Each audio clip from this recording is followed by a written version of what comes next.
तो भारतीय जनता पार्टी ने लोकसभा चुनाव में टिकट बंटवारे के दौरान कई सीटों पर नारी शक्ति पर भरोसा जताया है। उत्तर प्रदेश की मथुरा से हेमा मालिनी, हिमाचल के मंडी से कंगना रनौत, तो दिल्ली से बांसुरी स्वराज चुनावी रणभूमि में भारतीय जनता पार्टी के टिकट पर ताल ठोक रही हैं। ऐसा नहीं कि केवल वहीं छत्तीसगढ़ की कोरबा सीट याद होगी आपको। दिग्गज बीजेपी नेत्री सरोज पांडे उनके प्रचार में दमखम लगाती पार्टी चाहती है कि उनको अब की बार विजय मिले। चैत्र नवरात्रि के दिनों में हर तरफ मां दुर्गा यानी शक्ति की भक्ति है, तो ऐसे में बीजेपी की महिला नेत्रियां चुनावी रणभूमि में विरोधियों के हर आरोप का जमकर पलटवार कर रही हैं शक्ति स्वरूपा के तौर पर। रिपोर्ट देखिए।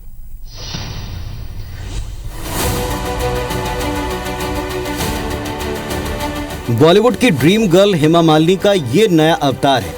खेत में महिला किसानों के साथ गेहूं की कटाई करती हेमा, जो यूपी की मथुरा लोकसभा सीट से बीजेपी प्रत्याशी हैं और इस लोकसभा चुनाव में हैट्रिक की तलाश में है। चिलचिलाती धूप में गेहूं काटते हेमा की ये तस्वीरें जब सामने आई तो हर कोई हैरान रह गया, क्योंकि ऐसा रियल लाइफ में नहीं बल्कि रियल लाइफ में हो रहा था। पिछले लोकसभा चुनाव के पहले भी उनकी कुछ तस्वीरें अब वायरल हो रही। इधर हिमाचल की मंडी सीट से बीजेपी के टिकट पर चुनाव लड़ने वाली कंगना रनौत भी सुर्खियों में। सुप्रिया श्रीनेत का मंडी में कितना भाव है वाला पोस्ट हो या फिर विक्रमादित्य सिंह के बीफ खाने का आरोप, कंगना अपने बॉलीवुड किरदारों की तरह सियासी विरोधियों से भी लोहा लेती नजर आ रही। तो दोस्तों, ये लोग बड़ी कूटनीतियां चलाएंगे, ये लोग बड़े ही आपको भ्रमित करेंगे। इनकी बातों में आपने बिल्कुल नहीं आना है, चाहे ये कुछ भी कह दें आपको।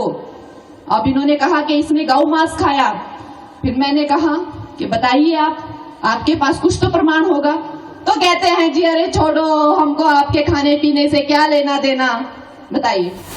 बीजेपी की नारी शक्ति की लिस्ट में अमेठी से बीजेपी प्रत्याशी स्मृति ईरानी और नई दिल्ली लोकसभा सीट से चुनाव लड़ने वाली बांसुरी स्वराज का नाम भी शामिल है। स्मृति ईरानी के निशाने पर जहां राहुल गांधी हैं, तो बांसुरी आप सरकार को घेरने का कोई मौका नहीं छोड़ रही।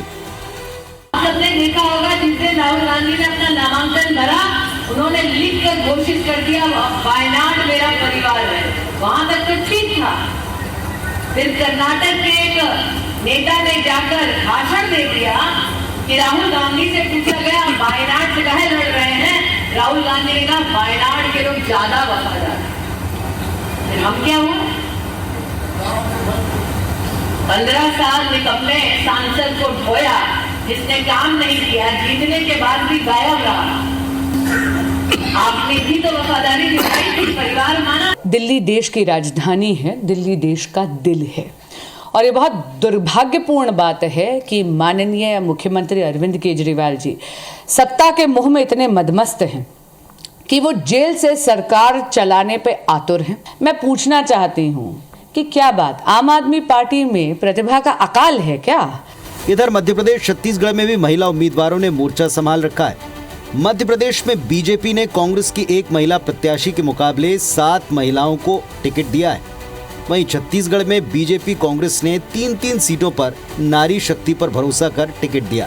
सबसे ज्यादा चर्चा कोरबा लोकसभा सीट पर हो रही, जहां कांग्रेस पहले दिन से बीजेपी प्रत्याशी सरोज पांडे को बाहरी बताकर मुद्दा बना रही। सरोज पांडे भी हर बार का मुंह तोड़ जवाब दे रही हैं।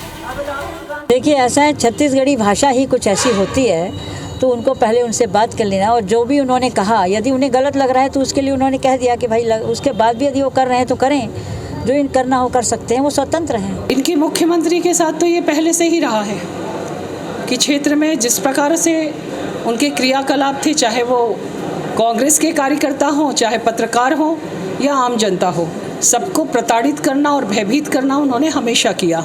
और इस कारण इस क्षेत्र से वो छत्तीसगढ़ में पुनः कांग्रेस की सरकार नहीं आई, उसमें उनके क्रियाकलापों का बड़ा योगदान है और उनकी सजा भी मिल रही है। बहरहाल संसद में दशकों तक लंबित रहा महिला आरक्षण बिल अब पास हो चुका है। परिसीमन के बाद जब साल 2029 में 33% महिला आरक्षण के साथ लोकसभा चुनाव होंगे, तो नारी शक्ति की गूंज और मुखर सुनाई पड़ेगी। महिलाओं का प्रतिनिधित्व बढ़ेगा और उनकी राजनीति में भागीदारी के साथ उनकी समस्याओं पर गंभीरता से विचार होगा। राजनीति में महिलाओं की भागीदारी बढ़ेगी तो आधी आबादी की आवाज को मंच और बल दोनों ही मिलेगा। Election desk, IBC 24।